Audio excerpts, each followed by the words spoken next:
Dry January, day 10, and you made it. Double digits. And it's also the second Friday of the month.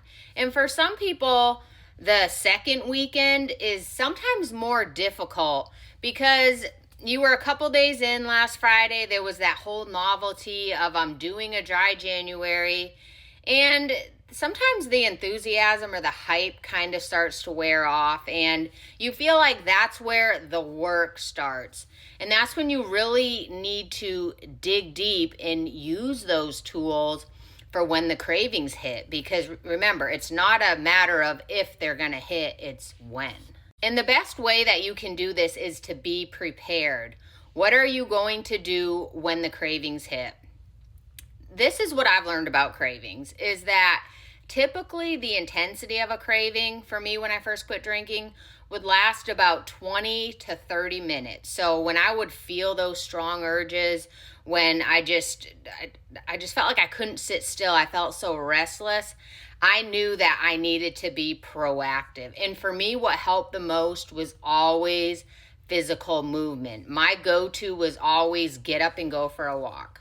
I don't know what it was about physical movement, but it did something, because I feel like if I just sat in it, the feelings would be even stronger. The urges would be even stronger, and my mind would start going and racing and obsessing, and then I'd be entertaining it even more.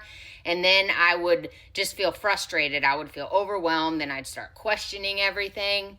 So walking definitely helped. And also, I would listen to a sober podcast while I walked, and that definitely helped to distract me. And usually after about 20 minutes of walking, the intensity of the craving would let up. I felt like I would get some relief and think, okay, I can do this.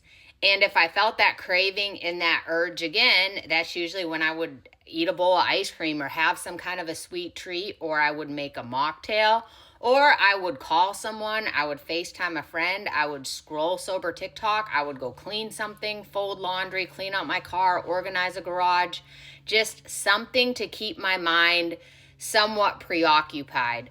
Like, it was the craving or the urge, it was still there, but it just wasn't as loud when I was doing something. And the goal was always just get through the night, do what I need to do so I can get to that point where I can brush my teeth and go to bed and then wake up on Saturday morning and experience that delayed gratification, which I can promise you never gets old. Even 28 months into sobriety, I still wake up on Saturday mornings and acknowledge the fact that I feel good and I'm not hungover. We can do this. Dry January, day 10.